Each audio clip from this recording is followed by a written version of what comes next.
नमस्ते। अनय एकेडमी में आप सभी का स्वागत है। दोस्तों, हम लोग आज हिंदी व्याकरण के अंतर्गत प्रत्यय पढ़ने वाले हैं।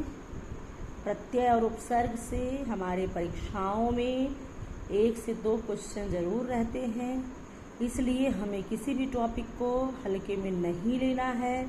जब हम किसी टॉपिक को इग्नोर करते हैं, हल्के में लेते हैं, ये सोचते हैं कि हमें तैयार है या हम शुरू से पढ़े हैं, हम कर ले जाएंगे, वहीं हम मात खा जाते हैं।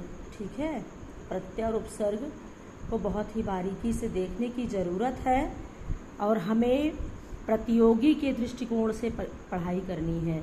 ठीक है, तो एक एक प्रश्न हमारे सिलेक्शन से हमें बाहर करते हैं और हमें इन्हीं सरल प्रश्नों से सिलेक्शन से हम आउट हो जाते हैं। तो इन्हीं सरल प्रश्नों से हमें सिलेक्शन लेना है और हमको हर प्रश्न पर दृष्टिगत रखते हुए आगे बढ़ना है।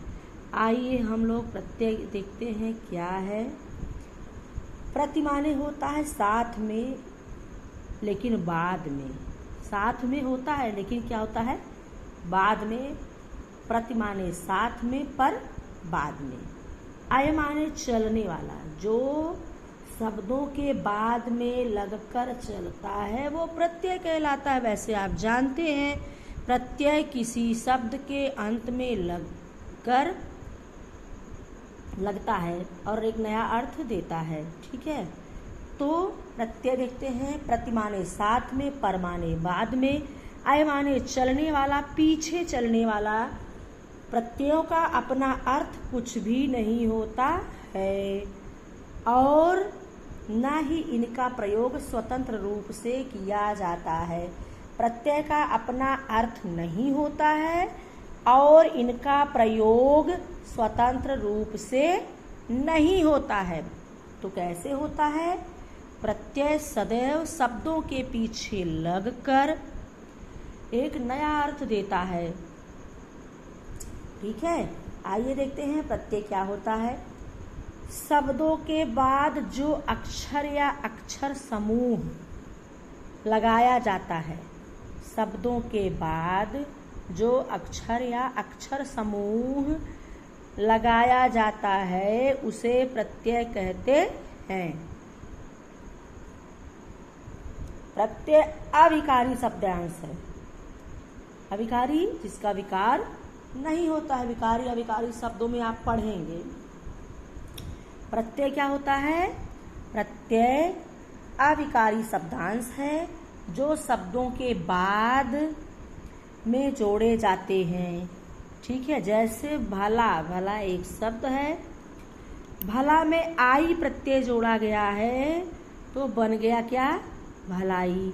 तो प्रत्यय का ये एक छोटा सा उदाहरण है कि भला जो है शब्द में आई प्रत्यय जोड़ने से भलाई बन जाता है और इसके अर्थ में परिवर्तन आ जाता है। ठीक है, आइए देखते हैं प्रत्यय के भेद। तो प्रत्यय के शब्द अर्थ समझ में आ गया होगा।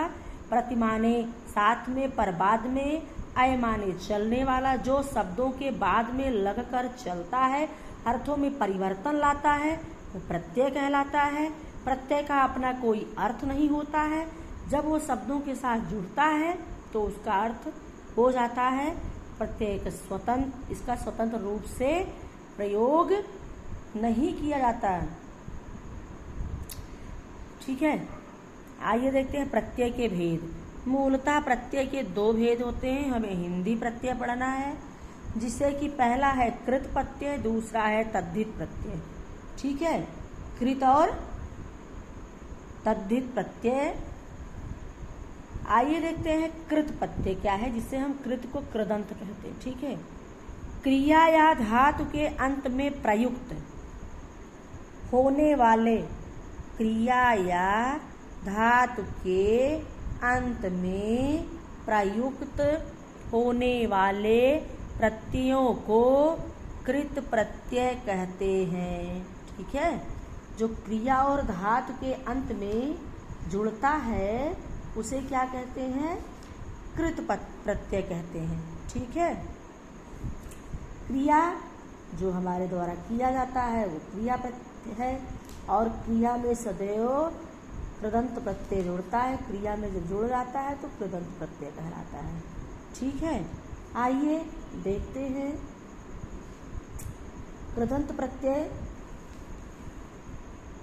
इसमें आप जैसे देखेंगे अक प्रत्यय जो है, अक प्रत्यय से क्या क्या बना है। अक प्रत्यय है, लेख जो है क्रिया है, तो अक प्रत्यय जुड़ता है तो लेखक। अक प्रत्यय जुड़ा है लेख में, अक प्रत्यय पाठ में अक प्रत्यय पाठक जुड़ा है, कार में अक प्रत्यय कारक जुड़ा है, गायक में अक प्रत्यय गायक जुड़ा है। तो अक से लेखक, पाठक, कारक और गायक। ठीक है, आइए देखते हैं पाल प्रत्यय है और इससे बना है पालन,